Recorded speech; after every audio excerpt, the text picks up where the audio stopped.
welcome to TV. So guys, today we're going to talk about what Korean students we need to do. Okay, what Korean students need to do, and as foreigners living in the Philippines, and how much we need money to live and study here in the Philippines. Okay? Yes. But since the price and regulations differ for every region, district, building, etc., we're just mainly going to focus on what Korean students do as a must as foreigners in the Philippines. Okay? Yes. So first of all, let's start with the annual report that we recently went and paid in Bonifacio Immigration. Yeah, I remember we went to immigration and we paid penalty, right? Yes. Because, we have to pay on time. Yeah. But we forgot. Because who has visa or ICR card is the tourist visa holder have to pay 320. But we forgot. Yeah, we really totally forgot about that. But we didn't know the penalty is so expensive like that. The penalty was 1K, 200 for each month delay. Wow. Yeah, as you said, actually we study in the college. That is why we have a student visa, right? Yeah. And then actually to go to college or university, we need a student visa. So the price is 16K. 16K. And annually, and for foreigner to enroll into the college, we need to go to quarantine and we for the body checkup. Do you guys remember that? Yeah, I remember that. How could I forget? It was the worst experience ever. Yeah, it was like, I don't want to talk about it. Yeah, and then that time it was so shocking to me because we have to do Poo&Pee.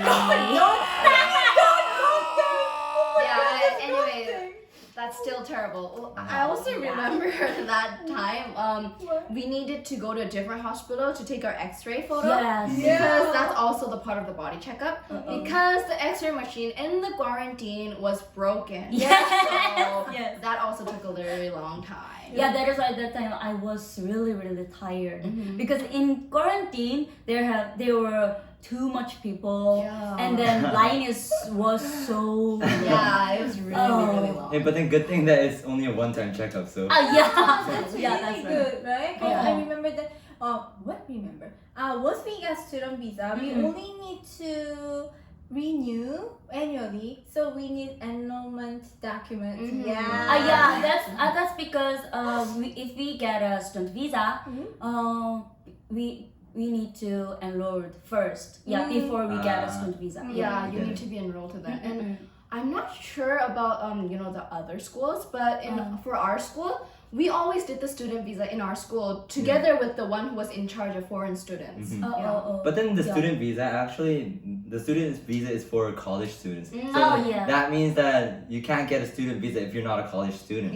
So in high school, it's kind of different. We need a tourist visa and an SSP in order to study. So the SSP stands for Special Study Permit, and this costs 5,240 pesos. Amazing. And then the tourist visa, this payment depends on how many months you'll be extending your stay in the Philippines. So usually for us it was 2 months, so we paid 7,230 pesos for each 2 months. And plus there's a 2,700 pesos for the ACRI card, but whenever you needed to renew it.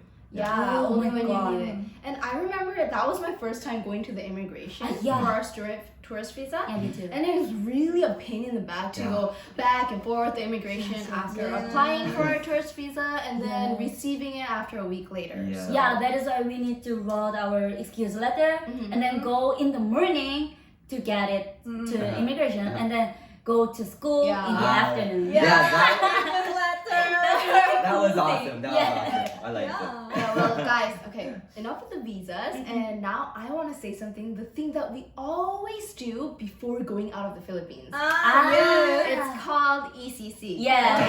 That's short for Immigration Clearance Certificate. Now, anyone, a foreigner who has a visa or who has stayed here longer as 6 months or more, Yes. you have to have an ECC to go out of the Philippines, okay? Yeah. So I don't remember the price, so I searched it up and found that for the minors below 13 years old, have to pay 710 pesos in total, and for the adults, it's 1,210 pesos. So as a foreigner, if we want to fly out of the Philippines once in a while, we must have an ECC. Yes, Yeah, that's we right. need that. Before we leaving the Philippines, we have to go immigration. I remember we write something and gave something. Document, the ECC document. Yes. That took like all day long, seriously. Yeah, that is why I was always hungry after that. Anyway, so guys, these were the few things that Korean students must do, follow, and basically how much we need to live and study here. Okay, so wrapping it up. So guys, before you can get the student visa, you need to have this tourist visa and the SSB in order to study. That costs 15,170 pesos in total. Yeah, and then when we enroll to university or college, we need a student visa, which is 16K. Yeah, if you have visa, have to pay annual report 320. Basically everything is renewed annually. So, and if you want to go out of the country, the Philippines, you must have an ECC with the cost amount of total 1,210 pesos if you're an adult. Okay. Exactly. So that's it. Yes, that's So it. post friends, if you guys have any questions, don't forget to just comment down below, okay? Yeah, thank you for watching. I hope you enjoy our 영상. And then stay tuned to our Instagram, Facebook, and community page, and to our other videos. Okay, so until next time, don't forget to Like and subscribe. Bye. Oy, meron pa. Nanood mo? Isa pa.